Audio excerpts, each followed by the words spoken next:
Hello friends, దేవుని కృప వల్ల అయ్యగారు అమ్మగారు మీ అందరికీ దేవుని యొక్క విలువైన ప్రసంగములు స్వయంగా రాసినవి మీకు అందచేయాలని కోరుకుంటున్నాను.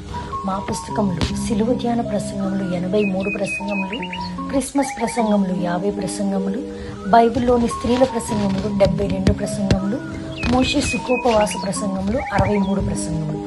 ఈ పుస్తకములు అయ్యగారు అమ్మగారు స్వయంగా రాసినవి మీ అందరికీ అందాలని కోరుకుంటున్నాము. మా పుస్తకములు కావాల్సిన వారు కాంటాక్ట్ అవ్వాల్సిన numbers: Bapatla reverend doctor P Jayapal garu, phone number 9866412025.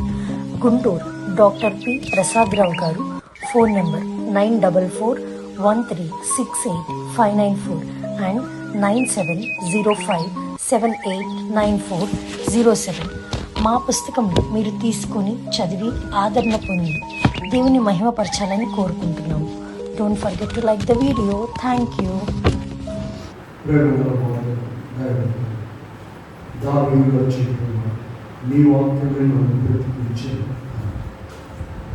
ఆ విషయాన్ని మరి అనేకులు గమనించలేకపోతున్నారు.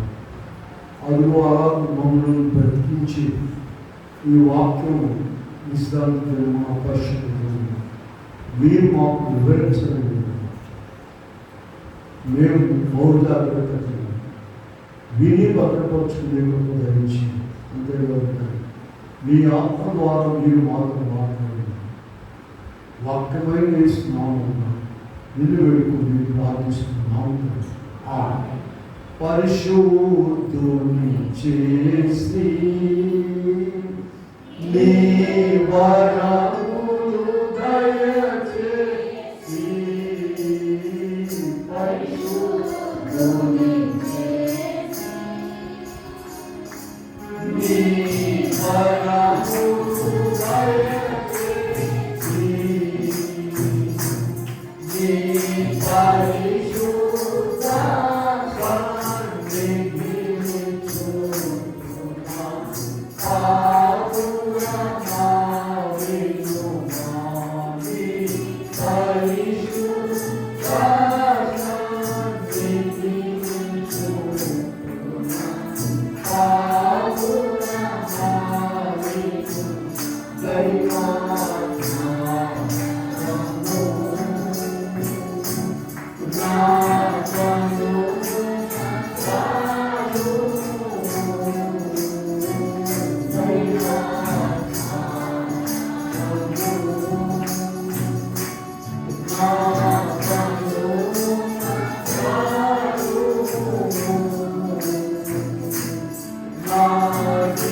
విశ్వాసం నిరీక్షింపబడు వాటి యొక్క అదృష్టమైనవి రుజువునై ఉన్నది. దానిని పెద్దలు సాక్ష్యం ప్రపంచము దేవుని వాక్యం వలన నిర్మాణమైనవని అందులో దృశ్యమైనది పదార్థం నుంచి విశ్వాసము చేత గ్రహించుచున్నాము. ప్రియమైన దేవుని బిడ్డలారా, ప్రభు నామమున కృపా సమాధానం దేవుడు మీకెల్లరికీ అనుగ్రహించునుగాక. ఆమేన్. వాక్యము అందరినీ బ్రతికిస్తుంది అని చెప్తున్నారు. దావీదు గారు చెప్తున్నారు. ఆ వాక్యం ఎవరు చెప్పండి? క్రీస్తు ప్రభువే. ఆ వాక్యము శరీరధారిగా మన మధ్య ఉన్నారు. దైవజనులు ఎంత ప్రాధాన్యత ఇచ్చేవారంటే వాక్యమును నోట్స్లో రాసుకోమని చెప్పేవారు. మందిరానికి వచ్చే విశ్వాసులందరూ కూడా బైబిల్తో పాటు నోట్స్ అందేవాలని చెప్పారు.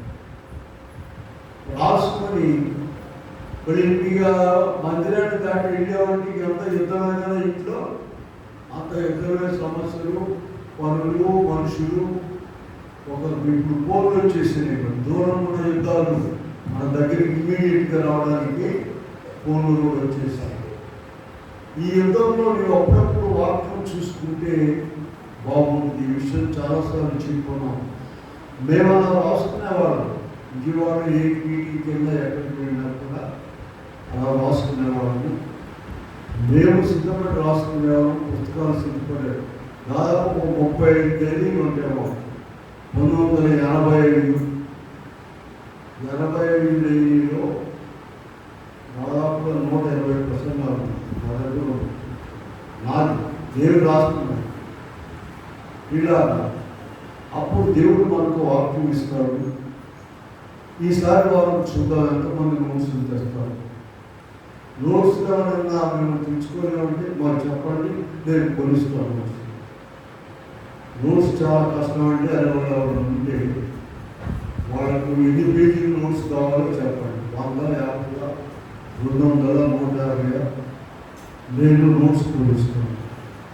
సరే పాటలు హెబ్రీ 11వ అధ్యాయానికి ఒక పేరు ఉంది, విశ్వాస వీరుల చరిత్ర. ఎక్కడో చెప్పండి, విశ్వాస వీరుల చరిత్ర హెబ్రీ 11వ అధ్యాయంలో. చాలా మంది ఉన్నారు ఇక్కడ. ఒక 7 గురించి మాత్రం మనకు సమయం తక్కువగా. అసలు విశ్వాసం అంటే ఏంటో ఇక్కడ చెప్పబడినటువంటి విశ్వాసం అన్నది నిరీక్షింపబడు వాటి యొక్క నిజ స్వరూపము. వీళ్ళ విశ్వాసం అనేది దేవుని సన్నిధిలో దేవుడి మీదే కాదు, ఇంట్లో కూడా. వీటి దగ్గర తాళా వేసి ఉంచాం కదండి, ఇంటికి క్షేమంగా ఉన్నాయి, ఎవరు బాధపడలేదనే విశ్వాసంతో ఉన్నాం మనం, అంతేనా? ఇప్పుడు అలాగే పిల్లలు స్కూల్కి వెళ్తున్నారు, మళ్ళీ ఆ స్కూల్కి వెళ్ళారు, క్షేమంగా ఉన్నారు, మళ్ళీ సాయంత్రం ఇంటికి వస్తారు. ఇది విశ్వాసం. అంతేకాదు అనుగన వ్యాపారంలో భర్త మీద భార్యకు, భార్య మీద భర్తకు విశ్వాసము ఉన్నదా లేదా? ఉన్నది. పిల్లలకు తల్లిదండ్రుల మీద, తల్లిదండ్రులకు పిల్లల మీద, ఇలాగూ విశ్వాసం ద్వారానే అంతా కూడా జరుగుతుంది. ముఖ్యంగా ఇక్కడ ప్రభు యొక్క దేవుని సన్నిధిలో కొన్ని వాక్యాలు చూద్దాం మనం. చూడండి, ఇక్కడ 11:3 చదువుకున్నాం కదా. ప్రపంచమును దేవుని వాక్యము ద్వారా, చూడండి, గొప్ప మేధావులు, జ్ఞానులు వాళ్ళని అడిగామంటే వాళ్ళు 3 గంటలు ప్రసంగం చేస్తారు. ప్రపంచాలు ఎలా ఏర్పడ్డాయని. దేవుని సన్నిధిలో ఆయన విశ్వాసం ఒక అడిగితే ఒక మాట చెప్పేస్తాడు. ఏమని? దేవుని మాట ద్వారా కలుగుతుంది, అయిపోయింది. అలాగే ఇక్కడ చూడండి, మనము 6వ వచనంలోకి వెళ్తాం. 6వ వచనం చదవండి. విశ్వాసము లేకుండా దేవునికి ఇష్టమైనట అసాధ్యము. విశ్వాసము లేకుండా దేవునికి ఇష్టమైనట, దేవుని యొద్దకు వచ్చేవాడు ఆయన ఉన్నాడని ప్రతిఫలం దయచేవాడే నీవు నమ్మవలేను కదా. దేవుడి సన్నిధికి వచ్చాం మనం. ఇక్కడ దేవుడు ఇక్కడ ఉన్నాడు, ఆయన నమ్మేటువంటి వారికి ప్రతిఫలం ఇస్తాడు అని గట్టి విశ్వాసం మనలో ఉంటారు.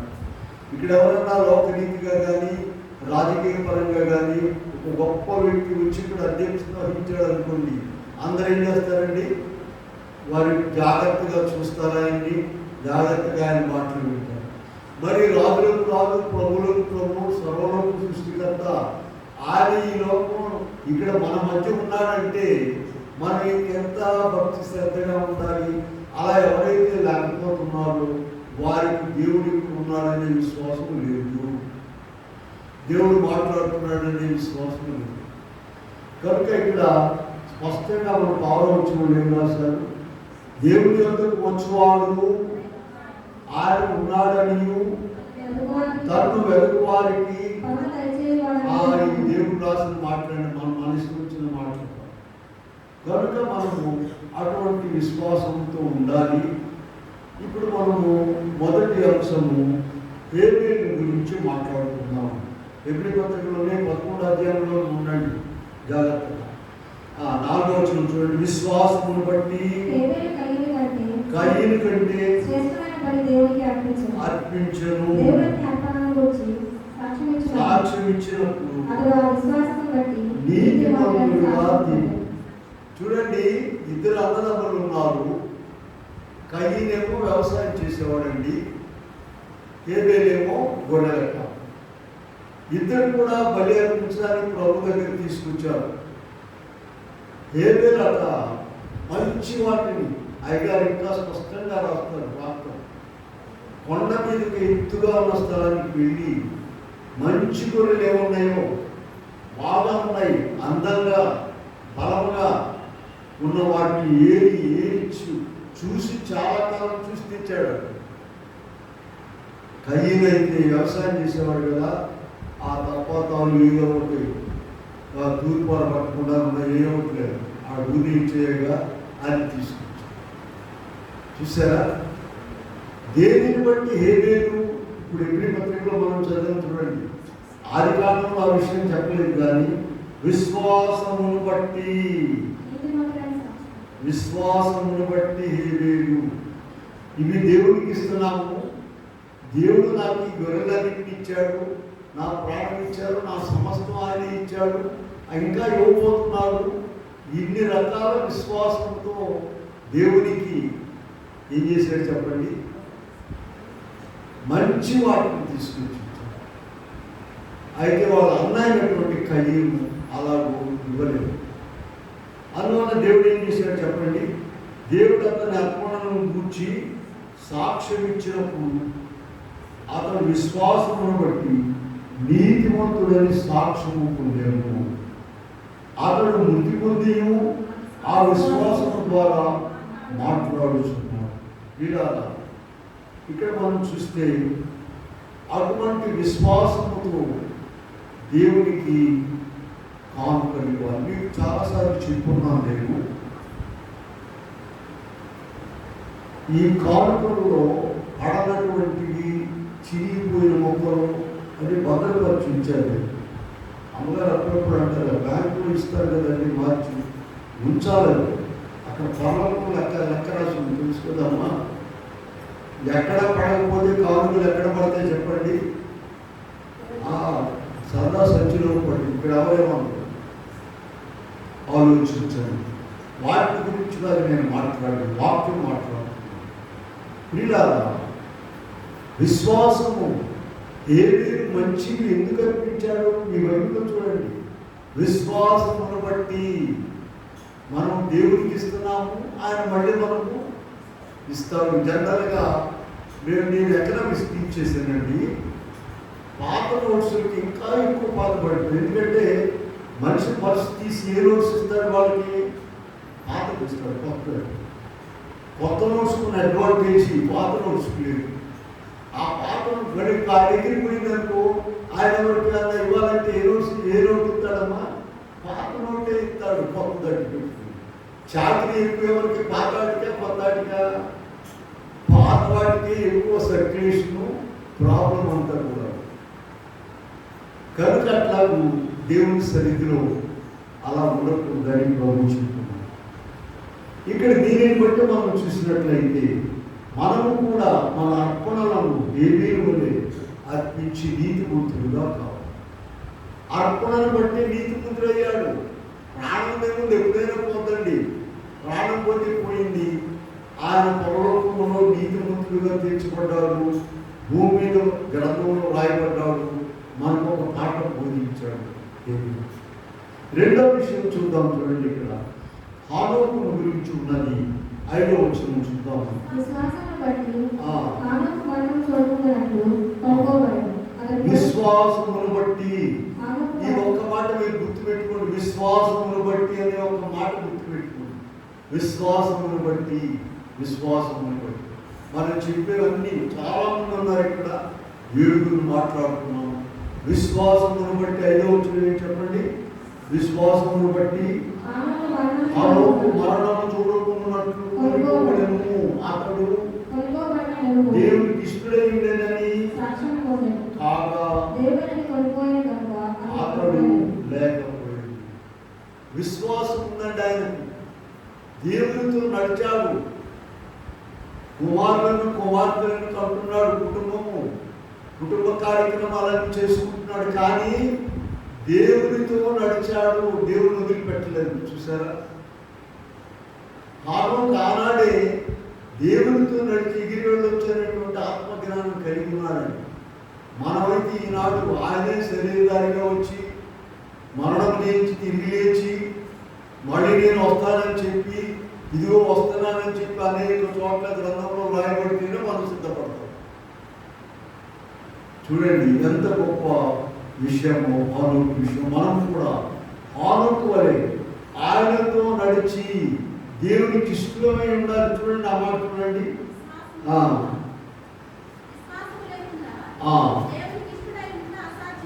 కనుక ఇక్కడ మనం చూసినట్లయితే హానోకు కాగా దేవుడు అతన్ని కొనిపోయాను కనుక అతడు కనబడలేదు, విశ్వాసం లేకుండా.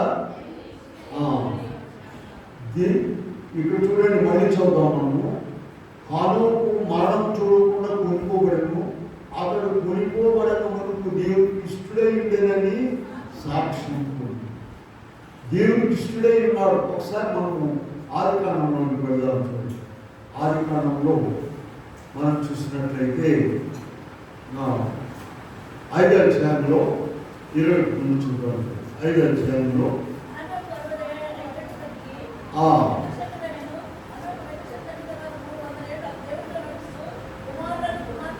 కుమారులను కుమార్తెలను కని చూసారా. ఇక్కడ మనం చూస్తే ఆదికాండము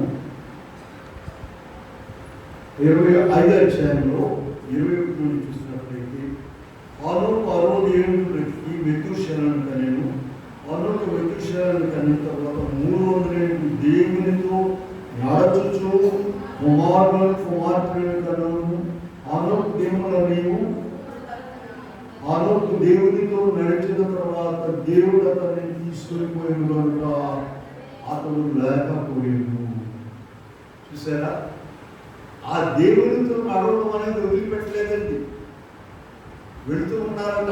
వాకింగ్కి వెళ్తా తెలుసుగా. ఇప్పుడు అందరూ వాకింగ్ చేస్తే మంచిదే వాళ్ళు చాలా రాస్తున్నారు కనుక ఈయనట ప్రభుత్వం నడిచేవాడంట. అంటే భూమి మీద కాదు, ఆకాశంలో వెళ్ళిపోయేవాడంట. చాలా ఒకరోజు చెప్పాడట దేవుడు, హానోకు ఇంటికి వెళ్ళే పర్లేదు, వచ్చేసేమని తీసుకెళ్ళాడు. ఎంత గొప్ప ధన్యత! ఎప్పుడు ఇది పాత నిబంధనలో, ఆదికాండంలో. మరి మనం కొత్త నిబంధనలో ఆయనే వచ్చి నేను మరలా వస్తాను అని మిమ్మల్ని తీసుకెళ్తానని చెప్పాడు వాగ్దానం. మనం యోహాను కొత్తగా దేవుడు చెప్పండి, మీ హృదయంలో కలవరపడి దేవుని విశ్వాసం ఉంచున్నా, నాయన విశ్వాసం ఉంచుని, నా తల్లి అనేక నివాసములు నీతో చెప్పుకున్నాను, నేను మరలా వచ్చి మిమ్మల్ని తీసుకుంటాడు. ఇన్ని మాటలు దేవుని మాటలు నిశ్చయమైనవి, అవి అబద్ధాలు రాయరు. మరి ఆ మాటలు పట్టుకుని నువ్వు దేవునితో నడుస్తున్నావా? నేను చాలాసార్లు చెప్పుకున్నాను. మీకు సెల్ ఫోన్ ఛార్జింగ్ పెడుతున్నారండి, పెట్టకపోతే ఏమైంది? తెలుగులో చెప్పండి. చెప్తున్నారు అందరూ. మరి నీవు దేవునిలో ప్రతిదినము దేవుని సన్నిధిలో ఛార్జింగ్ పెట్టుకోకపోతే ఏమైపోతావు నువ్వు? అది నా తెలుగులో చెప్పండి, ఆ మాట అయిపోతావు. నేను ఎందుకు చెప్పడం ఆ మాట? ఈరోజు ప్రార్థన చేసామా లేదా ఆలోచించుకోవాలి. అలా దేవునితో ఆయన నడిచాడు. ఖాళీ ఉన్నాళ్ళే పనిపట్టలేదు అనుకోబాకండి. అందుకే రాసి మనం బుద్ధి రావడానికి ఆయన కుమారులను కుమార్తెలను బిడ్డలను కన్నాడు, కుటుంబం చూసుకుంటున్నాడు. ఇటు ప్రభువును మాత్రం వదిలిపెట్టలేదు. అయితే దీని మొత్తానికి మూలం ఏంటంటే ఇదే మన పాఠం వింటూ చూడండి. హెబ్రీ 11:5 విశ్వాసమును బట్టి. హెబ్రీ పత్రిక 11వ అధ్యాయం కొనిపోకండి. ఈరోజు మన పాఠం తమిళండి. ఏడు అసలు ఏం చదివి చెప్పండి. 11:5లో విశ్వాసమును బట్టి. విశ్వాసమును బట్టి మనం కూడా నేను మరణము చూడను, ప్రభు వస్తాడు, ఎగిరి వెళ్తాను అనేటువంటి విశ్వాసం. ఆనాడు హానోకు కానీ వాళ్ళందరికీ ఈ 66 పుస్తకాలు ఎక్కడ ఉన్నాయండి? దేవుని ప్రేమ ఎక్కువై మనకు మన చేతికి ఇచ్చారు ప్రభు. వాక్యం చదువుకోవాలి, చదువుకొని నాకు మరణం లేదు, ఒకవేళ ఉన్నా కూడా అది మైనస్. మనకి ఎప్పుడున్నా కంట వాక్యం తెలుసు కదండి. మొదటి దశలోకి రాసిన పత్రిక 4:16-15. 16 ఏమో సమాధిలో ఉన్న వారి కొరకు, 17 ఏమో మన కొరకు. ఎలా అయినా సరే ఎగిరి వెళ్ళిపోతాము. అటువంటి నిరీక్షణ మనకు కావాలి.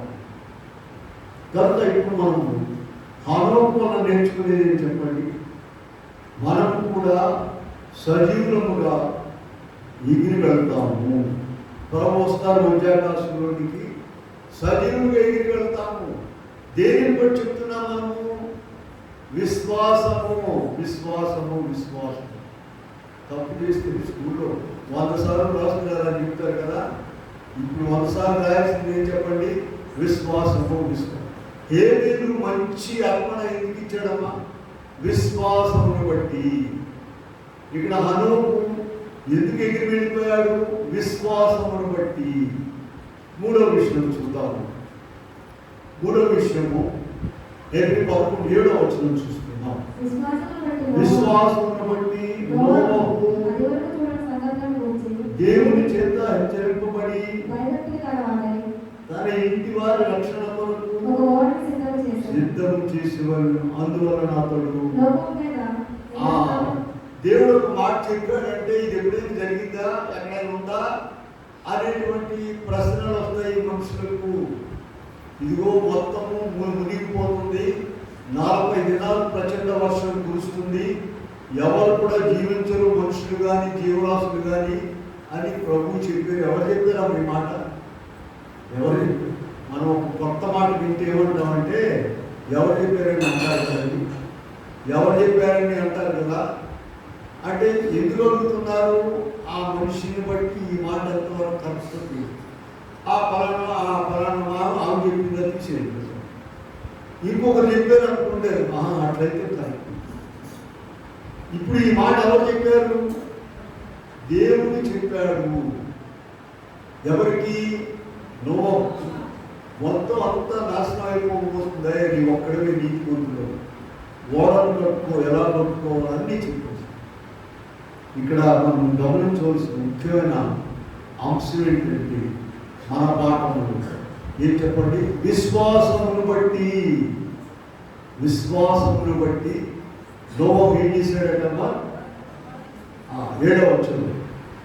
విశ్వాసమును బట్టి నోవహు అది వరకు చూడని సంగతులను గురించి హెచ్చరించబడి తన ఇంటి వారి రక్షణ కొరకు అందువలన అతడు వేలస్థాపన చేసి నీతికి వారసుడాయను. విశ్వాసం ఉండాలి నీకు దేవుని వాక్యం మీద విశ్వాసం ఉండాలి. సంఘం మీద, ఓడ మీద. ఇదిగో ఆనాడైతే 8 మంది నోవహు యొక్క 3 కుమారులు షేము, హాము, యాఫెతు, ఆ 3 భార్యలు, నోవహు భార్య 8 మంది మాత్రమే రక్షించబడ్డారు. ఈనాడు దేవుని కృప విస్తారంగా ఉండి అందరికీ వాక్యం ప్రకటింపజేసి అందరిని కూడా సిద్ధపరిచి ఈనాడు కొన్ని కోట్ల దేవాలయములు ఇచ్చారు. ఇదిగో ఇది ఒక ఓడ. ఈ ఓడలోనికి నీ కుటుంబం అంతా రావాలి. రాకపోతే ఏమై చెప్పండి? అగ్ని ప్రళయం కాసుకుని ఉన్నది. 2వ పేతురు పత్రిక 3వ అధ్యాయము 10వ వచనం చూసుకున్నట్లయితే చదవనక్కర్లేదు. పంచభూతములు వికటమైన వేంద్రంతో లయమైపోవును, భూమి దాని మీద కూర్చోములు కాలిపోవును. నీ కుటుంబంలో ఎవరైనా వదిలిపెడతారా? భోజనానికి వదిలిపెడతారా? మరి అగ్ని ప్రళయానికి ఎందుకు వదిలిపెడుతున్నాము? నోవహు ఓడలో చేరిన వాళ్ళందరూ ఏమైపోయారమ్మా? జల ప్రళయంలో నశించిపోయారు. ఈ ఓడలో చేరినట్టు వాళ్ళందరూ ఏమైపోతారు? అగ్ని ప్రళయం రెడీగా ఉన్నది. నిజమేనంటారా? వస్తుందంటారా? అప్పుడు చాలా మంది ఇట్లాగే దీర్ఘాలు తీశారట. నోవహు కాలంలో ఇది ఆపణ మునిగిపోద్దా, ఇది మునిగిపోద్దా, ఇది మునిగిపోద్దా అని. మనం అగ్ని ప్రళయాన్ని గురించి చెప్తున్నా కూడా అలాగే అంటున్నారు. రేపు తీరా వచ్చి ఎటువంటి వచ్చినా కప్పుతుంది. వీళ్ళ ఇక్కడ నోవహు యొక్క ముఖ్య ఉద్దేశం ఏంటంటే 7వ వచనములో విశ్వాసమును బట్టి మనం కూడా అగ్ని ప్రళయం రాబోతుంది, నేను అగ్ని ప్రళయంలో ఉండను, ఇదిగో ఓడలో ఉన్నాను. మరి నీ ఓడలో నీ ఇంట్లో ఎవరెవరు ఉండకుంటున్నారు? అసలు నువ్వు ఉంటున్నావు సరిగా? నువ్వు ఓడలో ఉంటున్నావు అనుకున్నావో ఊళ్ళో ఉంటున్నావు అనుకున్నావు? కట్టేవో ఇక్కడ మనిషేమో వేరే చోట నీకు ఇష్టమైనప్పుడు రావడం. ఓడను భద్రపరుచుకున్నారు వాళ్ళు. అలాగే సంఘం అనే ఓడను కూడా మేము భద్రపరుచుకున్నాం. ప్రతి ఒక్కరు కష్టపడి పనిచేశారు. కనుక ప్రియమైన వారు ఇక్కడ మనం చూసినట్లయితే తన కుటుంబం మొత్తము ఓడలో ప్రవేశించారు. ఆదికాండం 7వ అధ్యాయంలోకి వెళ్ళండి, కావాలంటే మనం చూద్దాం. ఆదికాండం 7వ అధ్యాయంలో 5వ వచనం చూడండి. తనకు ఆజ్ఞాపించిన ప్రకారము యావత్తును చేసేను. 7వ వచనం చూడండి. 7వ వచనం.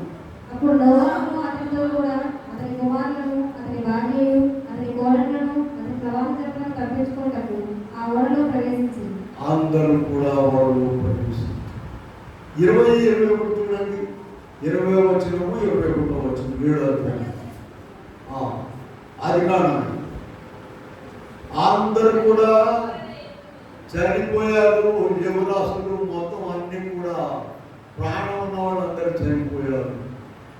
వీళ్ళారా మనం కూడా దేవుడు ఎంతకాలం మనకు బోధిస్తున్నారు, చెప్తున్నారు అనేక విషయాలు. విశ్వాసం ఉండాలి. విశ్వాసం ద్వారా నేను అగ్ని ప్రళయంలోనికి వెళ్ళను. ఎక్కడున్నాడు అగ్ని ప్రళయం? చెప్పాలి, ఎప్పుడు చెప్పాలట. అందుకే రాసుకోవాలనుకున్నాం. 2వ పత్రిక 3వ అధ్యాయము 10 నుండి 13 వరకు ఆ చివరి చదివినట్లయితే, ఇదిగో క్రొత్త ఆకాశము క్రొత్త భూమి కొరకు నేను కనిపెట్టుచున్నాను. మిగిలిన వాళ్ళు అగ్ని ప్రళయంలో కాలిపోయిన ఇష్టమే. కానీ ఇప్పుడు వాళ్ళ దేవుడా వీళ్ళ దేవుడా, మీరు రోజు వెళ్తున్నారా? మేము అప్పుడప్పుడు వెళ్తాము. మీరు రోజు ప్రార్థన చేస్తున్నారా? వాళ్ళకి అదే పని, ఇదే పని. దేవుడు స్వాతంత్రం ఇచ్చాడుగా, బాబు ఏదైనా బాబు. వీళ్ళ కనుక మన కుటుంబం అంతా నోవహు కుటుంబం వలె సంఘం అనే ఓడలో ప్రవేశించాలి. ఇప్పుడు ఆలోచించండి, నీ కుటుంబంలో ఎవరెవరు మిగిలిపోయి ఉన్నారు? వారు ఎందుకు రావట్లేదు? వచ్చి కూర్చుని వెళ్తే చాలండి. ఇక్కడేమి ఎక్కడే నచ్చలేదు. ఎవరైనా కొంతమంది అంటుంటారండి, నాకు పాఠం రావండి, ప్రార్థన ఏం రాదంటారా? సున్నా, వచ్చి కూర్చో, నీకు ఫుల్ మార్కులు వేస్తాడు ఆయన. అంటే మనసు ఉండాలిగా. దియ్య కొట్టుకుని ఎందుకు వస్తారండి? రాదు. సరే, ఇప్పుడు మనం 4వ విషయం చూద్దాం. అబ్రహాము గారి విషయం చూద్దాం. హెబ్రీ పత్రికలోనే 11వ అధ్యాయంలోనే ఉన్నాం. 8వ వచనం చూద్దాం. అబ్రహాము పిలువబడినప్పుడు విశ్వాసమును బట్టి, ఇదిగో విశ్వాసము. అబ్రహాము గారిని 12వ అధ్యాయం, ఆదికాండం 12వ అధ్యాయంలో దేవుడు పిలిచాడని. అబ్రహాముని పిలిచాడు. భూమి యొక్క సమస్త వంశములు నీ యందు ఆశీర్వదించబడతాయి. నేను చెప్పే స్థలానికి వెళ్ళు. ఎక్కడికి వెళ్ళాలో ఏమో తెలియకుండా ఎవరు చెప్పారండి ఈ మాట? దేవుడు చెప్పారు. ఎవరైనా గొప్ప వ్యక్తి రండి, మినిస్ట్రీగా రండి మా ఇంటికి అన్నాడంటే అప్పుడు ఏమిస్తాడు ఆయన? దేవుడు చెప్పిన మాట. కనుక ఇక్కడ మనం చూసినట్లయింది అబ్రహాము గారు 11:8, హెబ్రీ 11:8 పిలువబడినప్పుడు విశ్వాసమును బట్టి ఆ పిలుపుకు లోబడి తాను స్వాస్థ్యముగా ఆ ప్రదేశములకు బయలుదేరను. మరియు ఎక్కడికి వెళ్ళవలను అది ఎరుగక బయలుదేరి. ఎక్కడికి వెళ్ళాలో ముందు బయలుదేరు. ఇక్కడ నుండి బయలుదేరు. 12వ అధ్యాయం చూసారా? చెప్పి ఆదికాండం 12 తీసుకున్నారా? ఒకసారి చూడండి. నీవు లేచి నీ దేశంలో బయలుదేరి నువ్వు ఎందుకు బయలుదేరు.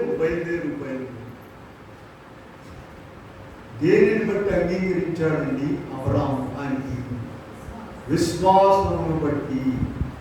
విశ్వాసమును బట్టి ఇలా ప్రార్థనలో ఉన్నప్పుడు, ప్రభువులో ఉన్నప్పుడు, ప్రభుతో ఉన్నప్పుడు నీ ఒక స్థాయిలో ఎదిగిన తర్వాత నీకు ఆదివారం నాడు ఇంటికాడ ఉండబుద్ధి కాదండి. దడ పుట్టుకొస్తుంది, ప్రమాదం ఉంచుకొచ్చినట్టుగా ఉంటుంది, టెన్షన్ పడిపోతాము. మామూలు లోపంతో నిండితే మామూలు. చిన్న ఉదాహరణ చెప్తాను చూడండి. గుంటూరులో నేను ఎంఏ చదివేటప్పుడు సెకండ్ ఇయర్, సోమవారం పరీక్షలు, పబ్లిక్ పరీక్షలు. ఆదివారం అందరూ ఏం చెప్తున్నారు, నువ్వు గుంటూరులోకి వెళ్ళి ఇవన్నీ చేసి వచ్చేది సాయంత్రం అయింది, అదే పరీక్షలు వెళ్ళొద్దు. ఇక అక్కడి నుంచి రోజు వెళ్ళిపో, తీసుకుని ఆదివారం అంతా అక్కడే కొనుక్కుంటా, ఇవ్వడాలి బాబు ఇవ్వడాలి. లోపల మనసేమో దడ పుట్టుకు వస్తుంది, ఈ గోడ పడలేక వెళ్ళిపోయింది. పరీక్ష ఎప్పుడన్నా అలాగే వచ్చేమో. వీళ్ళ ఎవరు గెలిచారు చెప్పండి? మనకున్నటువంటి ఆలోచన బట్టి, పనులను బట్టి సాధన గెలవకుండా చూసుకోవాలండి. లోకం చెప్పేది కరెక్ట్గానే ఉంటుంది. ఎంత టైం వేసినాయా, ఏ మామూలు పరీక్షలు అనుకున్నావా, యూనిట్ టెస్టులు అనుకున్నావా, వెళ్ళొద్దు. కనుక ఇక్కడ మనం చూస్తే అబ్రహాము గారు ఆయన పిలిచినప్పుడు ఎక్కడికి వెళ్ళాలో తెలియదు. ముందు నువ్వు లేచి నీ ఇంటి వారిని, స్వజనులను, నీ దేశమును విడిచిపెట్టి నేను చెప్పేస్తున్నాను ఇంటిపై. ఇలా బయలుదేరడానికి మనకందరికీ తెలుసు. అలా బయలుదేరడానికి కారణం ఏంటో ఈ దినం ప్రభువు చెప్తున్నారు. విశ్వాసమును బట్టి. దేనిని పెట్టండి? 8వ వచనంలో ఉన్నాం, 11:8. విశ్వాసమును బట్టి అబ్రహాము పిలువబడినప్పుడు ఆ పిలుపునకు లోబడి. చూసారా? 17వ వచనం కూడా చూద్దాం. హెబ్రీ 11:17 కూడా అబ్రహాము గారి గురించి ఒక మాట. అబ్రహాము శోధించబడి విశ్వాసమును బట్టి బలిగా అర్పించెను. ఇస్సాకు వలనైనది నీ సంతానమనవుడును అని ఎవరితో చెప్పెనో ఆ అబ్రహాము మృతులను సహితము లేకుటకు దేవుడు శక్తిమంతుడని ఎంచిన వాడై తన ఏక కుమారుని అర్పించి ఉపమానం. చూడండి, దేవుడు ఏం చెప్పాడు? ఇదిగో ఇస్సాకు వలన నీ సంతానము ఇస్కరేణువుల వలె విస్తరింపజేస్తానని చెప్పాడు. నీ సంతానంలో నేను పుడతానని చెప్పారు. ఇది చెప్పినటువంటి ఆయన ఇప్పుడు ఏమంటున్నాడు? ఇస్సాకును తీసుకెళ్ళి బలిగా అర్పించుకోండి. ఎంత విశ్వాసం ఉంటుంది! విశ్వాసం తండ్రి అన్నారు. మనతో బుద్ధి రావడానికి చెప్తున్నాను చూడండి. ఆయనట వధించి మంటలో కాల్చేసిన తర్వాత ఆ బూడిదనంట మళ్ళీ ఇస్సాకును చేసి ఈ వెనకాల పంపిస్తాడు. చూడండి, అందులో ఉన్న వాక్యం. అబ్రహాము మృతులను సైతం లేపుటకు దేవుడు శక్తిమంతులను ఎంచిన వాడై తన ఏక కుమారుని అర్పించి అతనిని మృతుల్లో నుండి. అబ్రహాము నిజంగా అర్పిస్తున్నాడా, షో చేస్తున్నాడా అనేది ఎవరో తెలుసమ్మా? దేవునికి తెలుసు. ఆయనకు అర్పించేశాడని చెప్పేసి ఆయన అర్పించేశాడు. మనకి అర్పించలేదు కదా. వీటన్నిటికీ మూలం ఏంటంటే విశ్వాసం. దేవుడు మన దగ్గర ఉన్నాడు. ఇదిగో యుగ సమాప్తులు సదాకాలం నేను మీతో కూడా. మీ ఇంట్లో ఉన్నాడండి ప్రతిరోజు దేవుడు. ఎవరైనా ముఖ్యమైన గెస్ట్ వస్తే ఎంత జాగ్రత్తగా ఉంటారు మా ఇంట్లో. ఒక్కో పిలుపు కానీ నాన్న తండ్రి ఆయన వెళ్ళి తలిపేసిన తర్వాత చూడండి అసలు సీన్ ఉంటుంది. అది రియల్ రికార్డ్ చేయాలి కదా. అసలు ఒరిజినల్ లాంగ్వేజ్ వచ్చేస్తాను. విజయవాడ త్వరగా వాకింగ్ చెప్పొస్తుంటే బయటకు వచ్చానండి. 2 బైకులు, ఆయన బైకులో ఆయన చేతిలో బైకులో నేను అసలు బజార్లో తెచ్చుకున్నాడు. ఇంకొక ఆయన ఉన్నాడు, మాస్టర్ మీ పదండి సీన్ చూడకుండా చేతులు ఏముందమ్మా ఎక్కడ పోతే వీళ్ళారా. ఇప్పుడు ఇంట్లో ఒక ముఖ్యమైన గెస్ట్ వచ్చాడు అనుకోండి, ఎంత జాగ్రత్తగా ఉంటారమ్మా. వస్తాడు, ఫోన్ చేసి వాళ్ళు వచ్చే సామాన్ దాపుతారు. చెత్త చెదారే ఉన్న రాకుడు వికుడు అంతకుముందు దేవుడు కూడా పోయిన పర్వం. ప్రభు మన దగ్గర ఉన్నాడు, మన ఇంట్లో ఉన్నాడు. ఎంత జాగ్రత్తగా మాట్లాడాలండి. అదే ఇక్కడ మనం నేర్చుకోవాల్సినటువంటి విషయం. సరే, పాఠం మనము ఇక్కడ అబ్రహాం గారు 17వ వచనం చూడండి, ఎంత గొప్ప విశ్వాసం. హెబ్రీ పత్రిక 11:17. ఎన్నిసార్లు చదువుకున్నా కూడా అది ఎంతో శోధింపబడి విశ్వాసమును బట్టి విశ్వాసమును బట్టి ఆయన ఏదైనా చేయగలడు. మాట తప్పనివాడు ఆయన. ఇదిగో ఇస్సాకు ఉన్నాయని నీ సంతానం అనబడును, ఇస్కురేణుని వలె విస్తరింపజేస్తాను, భూమి యొక్క సమస్త వంశములు నీ దాస్తించబడ్డానని చెప్పినటువంటి ఆ ఇస్సాకునే బలిగా అర్పించమంటే మనమైతే మన జ్ఞానాన్ని లోకాన్ని అందులో పెట్టేసి ఏమో ఇదంతా జరిగేది కాదు. అది విశ్వాసం అంటే ఏంటో ఇదే ప్రభు మనతో మాట్లాడు. ఇంకొక విషయం చూద్దాం. మనం 22వ వచనం వెళ్దాం. హెబ్రీ పత్రికలోనే ఉన్నాం కదా మనం. 22వ వచనం చూస్తాం.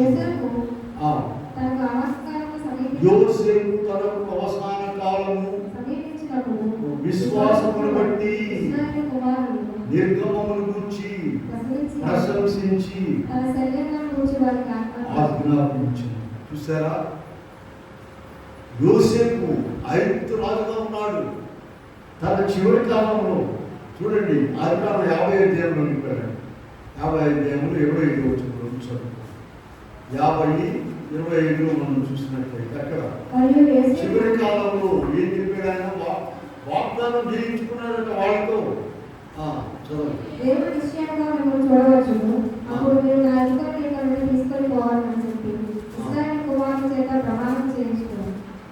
చూసారా, ఇశ్రాయేలు ఆయన కుమారుల చేత అయినా ప్రమాణం చేయించుకున్నాడు. 25 మరియు యోసేపు చివరి అధ్యాయం అండి, ఆదికాండం చివరి అధ్యాయం. మరియు యోసేపు దేవుడు నిశ్చయముగా మిమ్మల్ని చూడవచ్చును. ఇక్కడే ఉండరు, మీరు బానిసలుగా ఉండరు, దేవుడు వస్తాడు. ఎంత గొప్ప విశ్వాసం, అంత విశ్వాసం ఉన్నది కనుకనే అన్య దేశం నుండి వచ్చి అక్కడ రాజైపోయాడు. అప్పుడు మీరు నా ఎముకలను ఇక్కడ నుండి తీసుకుని పోవాలని చెప్పి ఇశ్రాయేలు కుమారుల చేత ప్రమాణం చేయించు. చూసారా, దేవుని బిడ్డలు ఎలా ఉంటారంటే, ఇప్పుడండి అసలు ఇప్పుడు యోసేపు ఈ మాటలు చెప్పినప్పుడు మోషే పుట్టలు అసలు నిర్గమకాండంలోకి వచ్చిన తర్వాత కదండి ఆ అమరాము యొక్క వివాహం, వారికి కుమారుడు పెరిగి ఉంటాడు. ఆయన పుట్టక ముందే ఇక్కడ మరి అటువంటి ఎందుకని ఆయన ఎముకలు కూడా అక్కడ ఉంటే ఇష్టం లేదు ఆయనకి. దేవుని ప్రజల దగ్గరకు వెళ్ళి ఉండాలని ఆశించున్నాడు. అలాగే మీరు చూడండి, నిర్గమకాండంలోకి వెళ్ళండి, వాళ్ళు ఆ మాటలు ఎంతవరకు భద్రపరుచుకుంటారు వాగ్దానాలు. 13:19 చూడండి. నిర్గమకాండం 13:19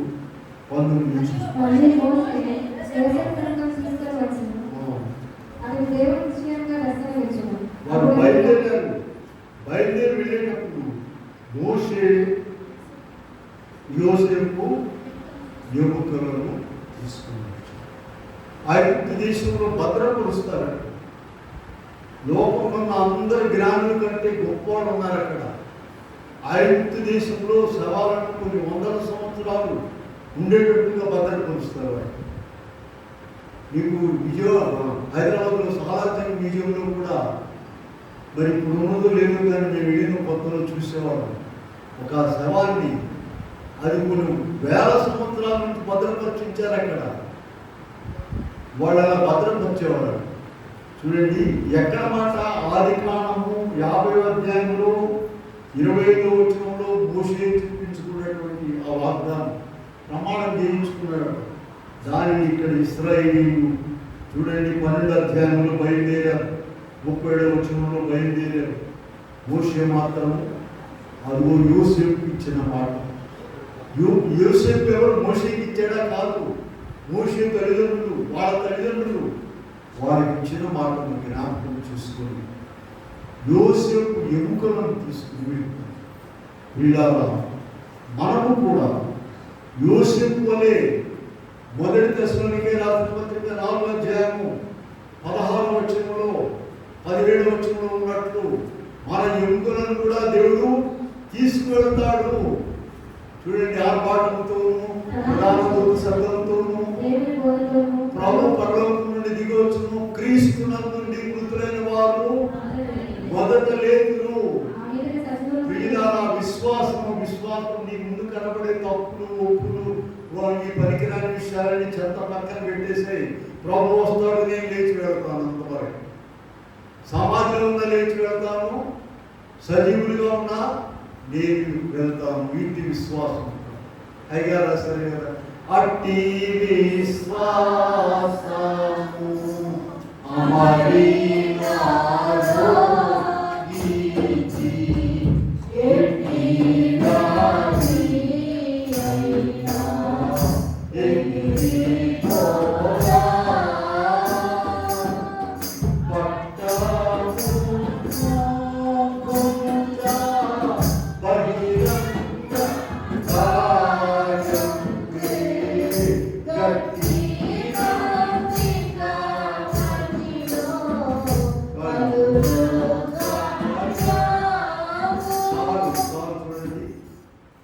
విశ్వాసము లేని విసుగుదల సమయాన విశ్వాసమేమని వేడుకోము. అది ఆలోచన కూడా పాడండి.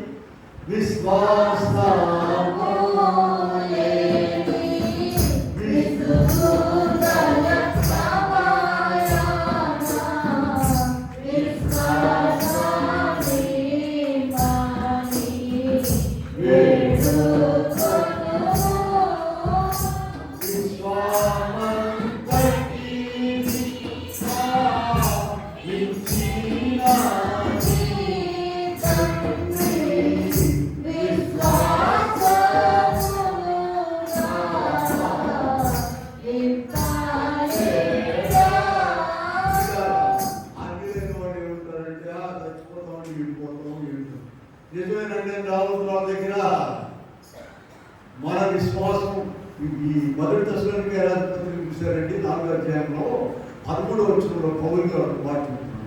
నిరీక్షణ లేని ఎదురు వలె నీవు దుఃఖపడకుండా నిద్రించిన వారి గురించి నీకు తెలియకుండా, పౌలు గారి స్టైల్ అది, నీకు తెలియకుండా నాకు ఇష్టం 2-3 చోట్ల అలాగే రాశారు.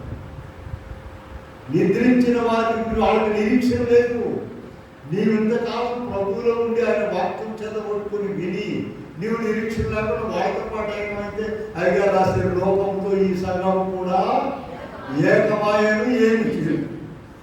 ఆళ్ళ వెళ్తే అట్లు, ఆళ్ళ వెళితే ఆళ్ళు, ఏళ్ళ వెళితే ఇల్లు విడిపోయినట్టేనా? అట్లా కనుక ఇక్కడ మనం చూసినట్లయితే యోసేపు వలె మనం కూడా ఎముకలు తీసుకెళ్ళమని చెప్పాడు. ఈ వస్తాడు దేవుడు తప్పకుండా. ఇదిగో ఇప్పుడు ప్రభు మాట్లాడుతున్నాడు. ఆయన తప్పకుండా మధ్యాకాశంలోకి వస్తాడు. మన ఎముకలను కాదు, సజీవంగా తీసుకెళ్తాడు. ఈ ఏసుకేలు 37 ఉంది కదండి. ఏసుకేలు 37 ఏముంది చెప్పండి. ఎండిన ఎముకలన్నీ ఏమైపోయినాయి? ఓ గొప్ప సైన్యముగా. మీకు తెలుసా 37 అధ్యాయము? గొప్ప సైన్యం వచ్చి పడిందట.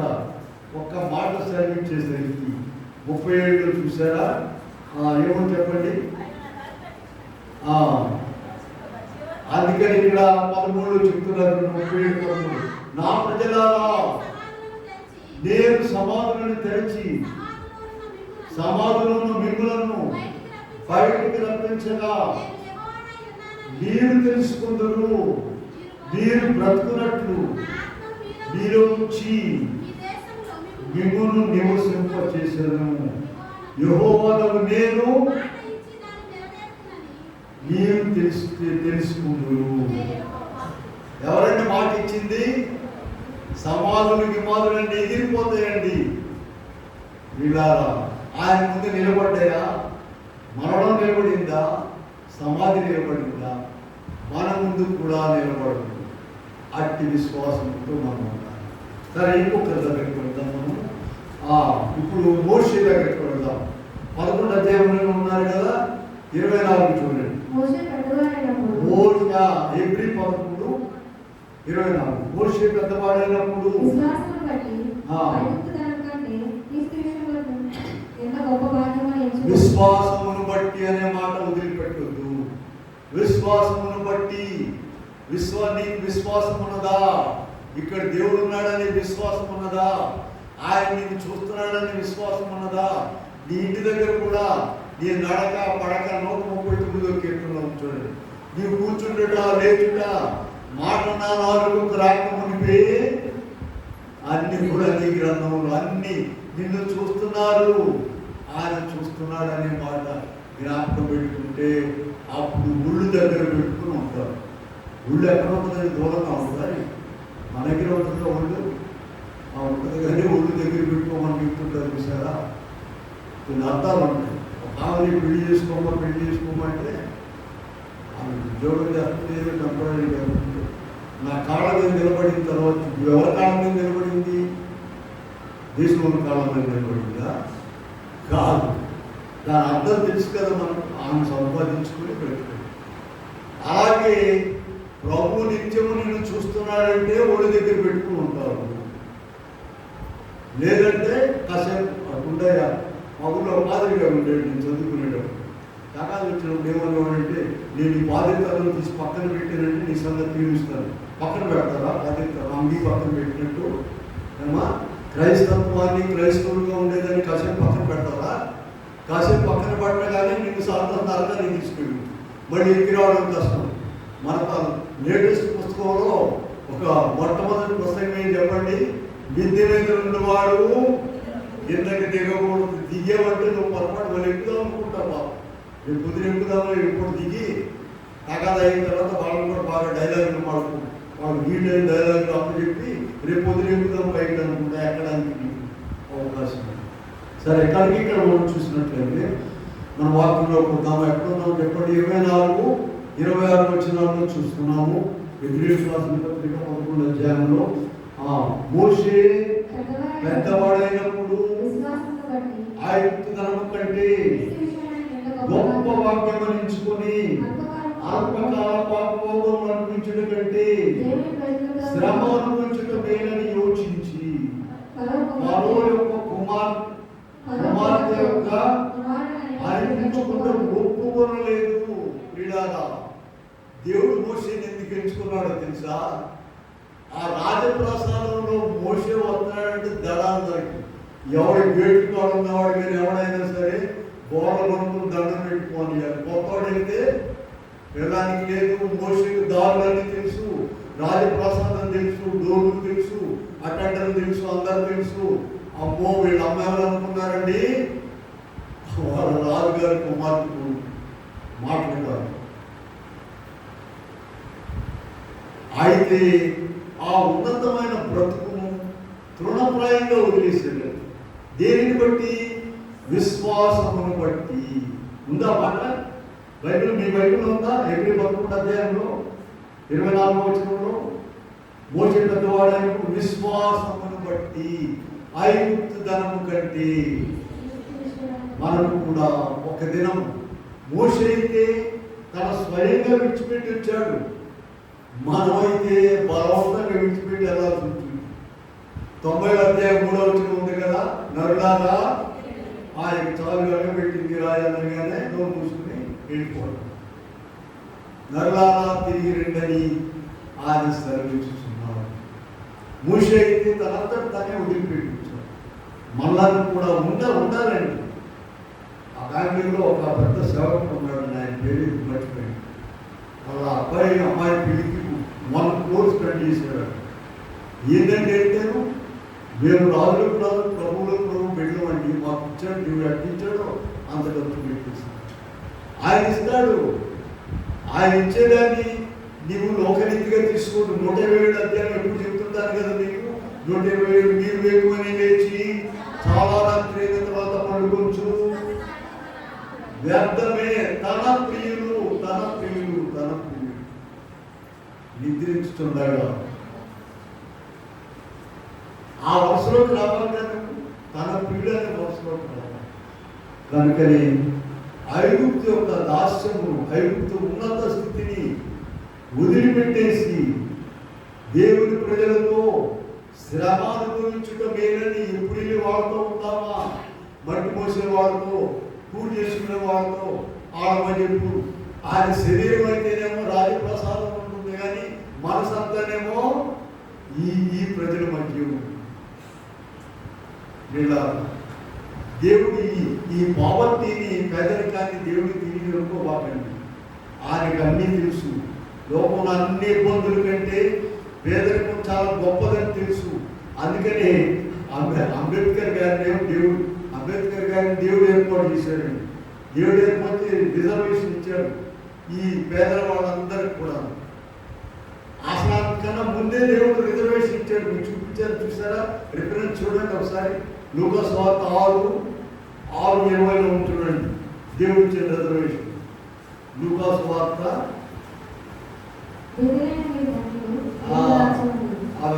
ఏమొచ్చిందమ్మా? ఏదో నోట్ వచ్చినట్టు చెప్తే సరిపోతుంది. అక్కడ లూకా సువార్త 6 ఆయన అందరి తట్టు పార చూసి, బీదలైన మీరు ధన్యులు. ఇది ఏ క్వాలిఫికేషన్ లేదండి. అమ్మాలో సర్టిఫికేట్ అక్కర్లా, తహసీల్దార్ సర్టిఫికేట్ అక్కర్లేదు. ఏ కులము, ఏ ప్రాంతము, బీసీసీనా లేదా ఏబిసిడీలు ఉన్నాయి, బీసీ దడ్డ అనవసరం. ఇదంతా అక్కడ రిజర్వేషన్ ఇచ్చే కాలేజీలో కూడా చెప్పేవాడు. కాలేజీ మామూలు బజార్లో, విజయవాడ బజార్ మీటింగ్లో చెప్పేవాడు. రిజర్వేషన్ కొట్టుకోవాలండి. ఆయన దేవుడే ఇచ్చాడే రిజర్వేషన్, దేవుడు తీసేయడానికి. లూకా సువార్త గుర్తుందని వారు అప్పుడు బైబిల్ మూసేది ఎక్కడుందో తెలియదు. లూకా సువార్త, యోహాను సువార్త 6వ అధ్యాయము. బీదలైన మీరు ధన్యులు, పరలోక రాజ్యం. ఏ కులం అండి? ఇది కులం లేదు, మతం లేదు, ఏమి. కనుక అటువంటి వారి కొరకు వారితో ఉండాలి, ఆయన ఆశ ఆశ ఆశ. ఎవరు ఆశ అండి? మోషే విశ్వాసమును బట్టి. సరే, ఇంకొకటి దగ్గర పోదాం, సమయం ఉంది కదా. 29వ వచనంలోకి వెళ్దాం. హెబ్రీ పత్రిక. విశ్వాసమును బట్టి వారు పొడి నేల మీద నడిచినట్లు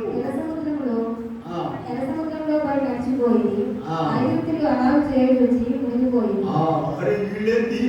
పూజ చేసుకునే వాళ్ళు ఏంటండి?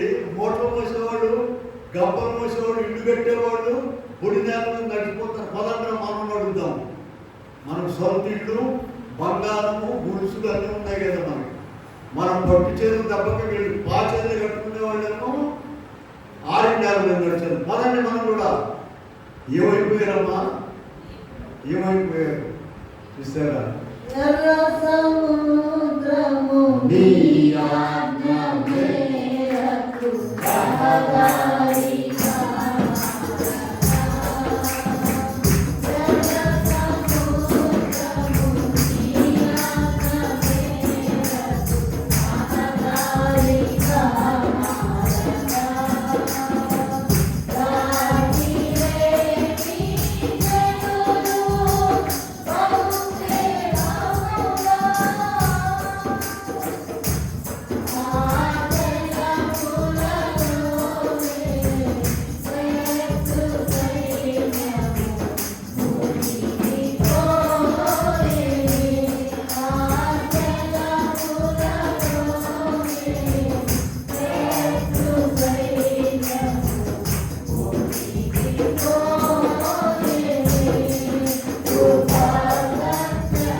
నీ బైబిల్లో హెబ్రీ 11లో ఉన్నటువంటి మాట 29 మనం చూసినట్లయితే విశ్వాసమును బట్టి మా దేవుడు ఏదైనా చేయగలడు, మా దేవుడు సమర్థుడు.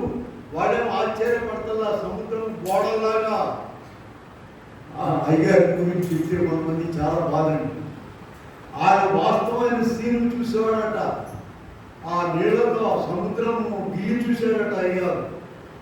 నీళ్ళు రావడము మళ్ళీ వెంటనే గట్టిపెడతారు. గోడలాగా రెండు వైపులా నీరు నిలబడి ఉన్నది. ఆరణ్య నేల మీద వెళుతూ వెళ్ళేవాడు ఏమనుకున్నారండి?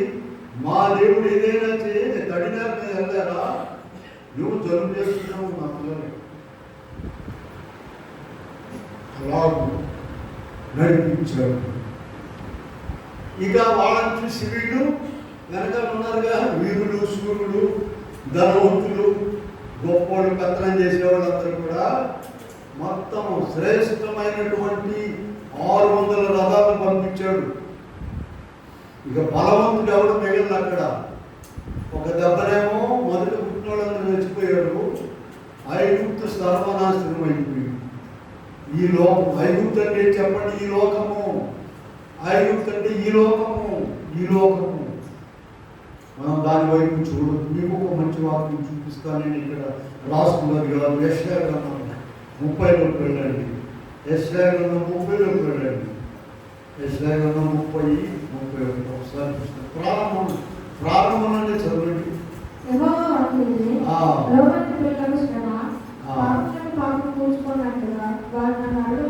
ఆలోచన చేయదు. ఆత్మ నిమిత్తం సరి చేసుకుంటు వారు నా నోట 31 చూడండి.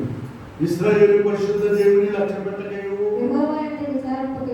సహాయము నిమిత్తము వీడుచు వారి రథములు విస్తారములనియు ఐగుప్తు అంటే ఏంటంటే లోకము. ఐగుప్తు అంటే లోకం వైపు చూడండి. అబ్బా వాడు బాగున్నారు, వీళ్ళు బాగున్నారు, వాళ్ళు బాగున్నారు. నువ్వు చెడిపోయావా? జీవముగా దేవుని బిడ్డవు నువ్వు. చూడండి 3వ వచనం చదువుతాము. యెషయా 31:3. ఐగుప్తీయుల మనుషులే కానీ ఐగుప్తీయుల గుర్రములు మాంసములే కానీ యెహోవా తన చెయ్యి చాపగా సహాయము చేయవాడు జోగులు ఇద్దరు బాధపడిపోతారు. ఆయన చెయ్యి చాపగానే సహాయం చేసేవాడు. వీడేమో ఆడే పెద్ద మగోడు, సహాయం చేసేవాడు పెద్ద మగోడు, వీడేమో అందుకునేవాడు. ఇద్దరు కూడా బాధపడిపోతారు. దేవుని సహాయం పొందే మనము, దేవుని చేత నడిపించబడే మనము, ఆరిన నేల మీద నడిచే మనము ఇప్పుడు కూడా పడిపోవడం కానీ ఏమి ఉండదు. అయితే నీకు విశ్వాసం ఉండాలి. నా దేవుడు నాతో ఉన్నాడు. ఇదిగో మనము కూడా ఈ లోకంలో ఎర్ర సముద్రం ఊళ్ళు ఆడకైతే ఒకనాడు వచ్చింది, కానీ మనకైతే తెల్లరిపడికి కూర్చుంది ఎర్ర సముద్రం. దాన్ని దాటి పాయం చేసింది. వారి నేల మీద నడవాలంటే ప్రభు సహాయం కావాలి. ఆయన ముందు నడిచాడు కనుక ప్రియమైన వాళ్ళు. సరే, యెషయా గ్రంథం చేసేయండి. మన పాఠంలో వద్దాము. హెబ్రీ 11:23 ఏం చేశారు? వారి విశ్వాసమును బట్టి ఒడి నేలను నడిచినట్లు మనము కూడా మన సమస్యలు, చిక్కులు, ఇబ్బందులు, ఎర్ర సముద్రం ఎక్కడ ఉందండి? అమ్మ చెప్పాలి. ఇంటికి పోదండి. ఇంటికాడ ఎర్ర సముద్రం దాటేది ఎట్లా అయ్యా ప్రార్థన చేయండి, మీ ప్రార్థన చేయండి. ఒడి నేల మీద నడిపిస్తాడు దేవుడు. మోకాళ్ళ మీద ఇలా సరైనటువంటి పద్ధతి. మేము సరే 2-3 రోజులు అక్కడ వెళ్ళామండి. మా డాక్టర్ గారు కూడా మాతో పాటు ఉన్నారు. గురువారం వెళ్ళాము. మరి నిన్న వచ్చేసాము. మేము ఒక చిన్న విషయం చెప్తాను చూడండి. శశిభూషణ్ గారు ఆయన R&D ఎగ్జిక్యూటివ్ ఇంజనీర్ అండి. వాళ్ళ బ్రదరు ఇంకొక ఆయన యూఎస్ నుండి చెన్నైకి వచ్చారు.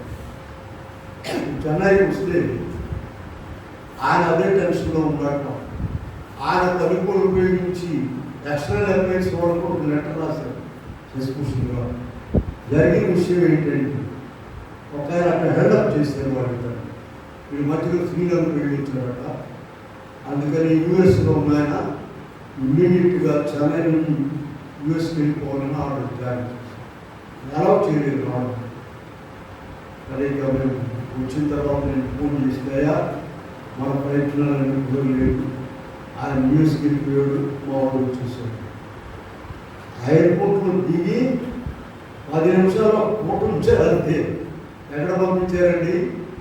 మళ్ళీ వెనక్కి పంపించారు. ఇలా మనం పరలోక రాజ్యం చేయడానికి నీ పాస్పోర్ట్లన్నీ ఉన్నాయా, సరిగ్గా నీ పేపర్లన్నీ కరెక్ట్గా ఉన్నాయా, లేకపోతే పనిష్మెంట్. ఇప్పుడు మళ్ళా 2 రోజులు 3 రోజులు ఆగి రమ్మన్నారంట వాళ్ళ పిల్లలని. వాళ్ళు పాస్పోర్ట్ సీజ్ చేసినా మనం ఏం చేయలేము. ఇలా నీ పేపర్స్ సరిగ్గా లేకపోతే పరలోక రాజ్యానికి చేరలేవు. అది తేరగా ఉందనుకుంటున్నారు. పాస్పోర్టు ఇది ఈజీగా స్థాయిగా రాశారు. పరలోక రాజ్యం తేరగా లేదు రాయడానికి, ఇవ్వడానికి, దీన్ని పంపడానికి ఎంతో కష్టపడాలి. అపోస్తలుల కార్యం 14వ అధ్యాయంలో 3వ వచనంలో పౌలు గారు ఒక మాట చెప్పారు చూడండి. అపోస్తలుల కార్యములు 14 ధైర్యంగా మాట్లాడుతూ అక్కడ బహుకాలం గడిపింది. ప్రభువు వారి చేత సూచక్రియలను అద్భుతమైన చేసి తన కృపావార్తను శాసించుచుండెను. 14 అధ్యాయము మరియు అన్యజనులను యూదులను 14:22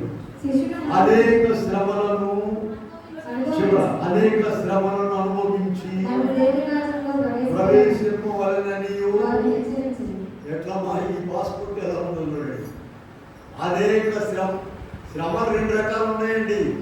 ఊళ్ళో వాళ్ళందరికీ ఉన్నాయి శ్రమలు. ఆ శ్రమలు కాదు, నీ బిడ్డల కొరకు, నీ కొరకు దేవుడు లేకుండా పడే శ్రమ అంతా కూడా వేస్ట్. దేవుని పని కొరకు, దేవుని మందిరం కొరకు, దేవుని చిత్తం నెరవేర్చడానికి, దేవునికి ఇష్టమైన పని చేయడానికి ఎంత శ్రమ పడాలో చూడండి. యోహాను సువార్త 17 చూడండి. ప్రభు చెప్పారు ఛాలెంజ్ చేసి. యోహాను సువార్త 17వ అధ్యాయము 3వ వచనం చదువుతున్నారా? చేయుటకు నీవు నాకు ఇచ్చిన పనిని నేను సంపూర్ణంగా నెరవేర్చి భూమి మీద నిన్ను మహిమపరచి తిని ఈ మాట మనం చెప్పగలిగి ఉండాలని పౌలు గారు ఏం చెప్పారు? నీకన్నా ఎక్కువ శ్రమ పడుతున్నారు ఊళ్ళో వాడు ఎందుకు పడుతున్నారో తెలియదు. మన అలా శ్రమ కాదు ఇక్కడ ప్రభు చెప్పింది. అపోస్తలుల కార్యం 14వ అధ్యాయం 22వ వచనంలో పౌలు గారు చెప్పిన మాట ఏంటంటే అనేక శ్రమలను అనుభవించి మనము ప్రభు కొరకు, ప్రభు పని కొరకు కొంచెము ఇబ్బంది వస్తే మానేస్తున్నారు. చూసారా? నీ పేపర్స్ అన్ని రెడీగా ఉన్నాయా? నీ పాస్పోర్ట్ రెడీగా ఉందా? లేకపోయినట్లయితే నరకానికి వెళ్ళిపోవడం అగ్ని ఉన్నాము. వాడు ఏం చేశారమ్మా? నిన్న జరిగింది. అక్కడ ఉన్నంతసేపు మాకేం తెలియలేదు, వచ్చేసాము. ఇంటికి వచ్చిన తర్వాత రాత్రి ఫోన్ చేస్తే ఆయన చెప్పాడయ్యా లాభం లేదు, ఎలా చేయలేదు. ఆయన ఇమ్మీడియట్ యూఎస్ పట్టు చేరిపోయాడు. ఆయన యూఎస్ మా వారు తిరిగి వచ్చాడు. మరి నీ పేపర్స్ అన్ని రెడీగా ఉన్నాయా? దేవునికి ఇష్టమైనవిగా ఉన్నాయా నీ పాస్పోర్ట్? లేకపోతే నా పాస్పోర్ట్ ముందు నా చెప్పుకున్నావు, నాకు నేను ముందు అప్పగించు. అందుకనే మనము దేవుడు ఏం చేశాడంటే గొప్ప మేలు బైబిల్ విషయంలో ప్రతిదినము కూడా 2 పూట్ల 3 పూట్ల అయ్యా నన్ను తెలుసుకోయ్యా, నన్ను ఇట్టేయొద్దయ్యా బతిమాలుకోమని చెప్పారు. ఏ పూట అయితే మనం ప్రార్థన చేయమో ఆ పూట అయిపోయినట్టే. ఇమ్మడి ఎత్తిరాడానికి కుదరదు. ఇలా తండ్రి మాటలు జాగ్రత్తగా వినండి. మా హాస్టల్లో రండి వాటర్ రూల్స్ అని ఉండేవాడు. అమ్మగారు నన్ను గుర్తు చేశారు, నాకు గుర్తు తెచ్చింది. వాడు ఏం చేసేవాడంటే అన్ని హాస్టల్ అంటే నేను అక్కడికి వచ్చిన వాడిని. వాడు పెద్దోడు రూల్స్. నేను 9th క్లాస్ లేదు. అది నీ స్పెల్లింగ్ వచ్చాను రానేవాడిని రూల్స్. ఆ రూల్స్లో నేను అది తెలుసు కదా, చాలా పెద్ద స్పెల్లింగ్ అండి. నాకు ఇప్పుడు గుర్తు ROUSSEE రూసో 2 మాటలు ఎత్తిరి. సరే అదొద్దులేండి, నేను చెప్పాలనుకుంది ఏంటంటే వాడేమో పల్లె తిరిగి వచ్చేవాడు పెద్దోడు రూసో వాడు, వాడి పిల్లడే బాగా చదివేవాడు. వాడు రాగానే ఏమన్నా అన్యా దాకా ఎక్కడికి వెళ్ళేవాడు నానేం చెప్పాడు నాకు ఎప్పుడు కూడా నానేం చెప్పాడు అని. సరే ఒకరోజు సెలవులు కూర్చుని వాళ్ళిద్దరు పిలిచి అరే మీ నానేం చెప్పాడు చెప్పాలి. కాదు అంటున్నారు. కాదు వాళ్ళు మాచర్ల ఏరియా వైపు వచ్చినవాడు, వాడి బాబు చాలా లోతుంది అట. వాడు నా చెప్పాడంట తప్పి ఇంటికి వచ్చారంటే బాయిలో పడేసి ఇంట్లో గడప తీసుకుని అట్లా చూడండి పనిష్మెంట్ ఎలా ఉందో చూస్తారా. సరే అది బాగా నవ్వుకున్నారంటే మా నాన్న ఏం పెంచాం ఏం చెప్తారమ్మా, గాలికి తిరిగిరమ్మా నేను సింహాసనం కూర్చోబెడతామన్నా. మన నాన్న ఏం చెప్పాడు, ఆదివారం అంటే లెక్కలేదు, 40 దినాలంటే లెక్కలేదు, 6 పాటు అని గుర్తుపెట్టాడు. అమ్మా మోకరించమంటే లెక్కలేదు. నిన్న మా వచ్చే రోజు సార్ ఆ రాత్రికి అక్కడ మేము ఉండి చిన్నపిల్లల దాంట్లో ప్రార్థనకి వెళ్ళామండి. ప్రార్థన నడిపించారంటాడు, తలలో ఉంచండి అంటాడు చిన్నపిల్లలందరూ. నేనన్నాను తలలో ఉంచడం అదే మోకరించండి. అప్పుడు మోకరిస్తున్నారు ఒక్కొక్కరు. అక్కడ కూడా దాని మాట చెప్పడానికి వీలు కలిగింది. రాజులు స్టే చేసామండి. వెళ్ళేటప్పుడు రాజుల్లో ఉన్నాము, వచ్చినప్పుడు కూడా ఉన్నాము. మా మీటింగ్ జరిగిందేమో అక్కడ ఎక్కడమ్మా అమలాపురంలో ఉద్యోగస్తులు రిటైర్ అయిన వాళ్ళు, మరి ఉద్యోగం చేసేవాళ్ళు వీళ్ళిద్దరినీ అక్కడ మాట్లాడింది దేవుని కృపను బట్టి. కనుక ప్రియమైన వాళ్ళ ప్రభు కొరకు మనం ఏదైనా చేసినట్లయితే అదంతా కూడా ఇలా ఉంటుంది కనుక అలా ప్రభు ఇప్పుడు ఇవాళ మాట చెప్పండి, విశ్వాసమును బట్టి మనం చదివి చాలా మంది ఉన్నారు అక్కడ, మీరు ఆ చాటులో చదువుకోండి. విశ్వాసమును బట్టి మనం కూడా విశ్వాసమును బట్టి ఎగిరి వెళ్ళాలి. అట్టి కృపా ప్రభు మనకు అనుగ్రహించునుగా. ఆమె ప్రార్థన చూస్తున్నాము. ప్రేమగా మాట్లాడి మమ్మల్ని ఎంతో ప్రేమించి మానవులు మీ గ్రంథం 66 పుస్తకాలు నాకు ఎన్నో విషయాలు ఇతర విశ్వాసంతో నేను ఉండాలని అనుక్షణము ఆ విశ్వాసం ద్వారా అన్నింటినీ జీవించిన దయచేయండి. యేసు నామమున వేడుకొని ప్రార్థిస్తున్నాము.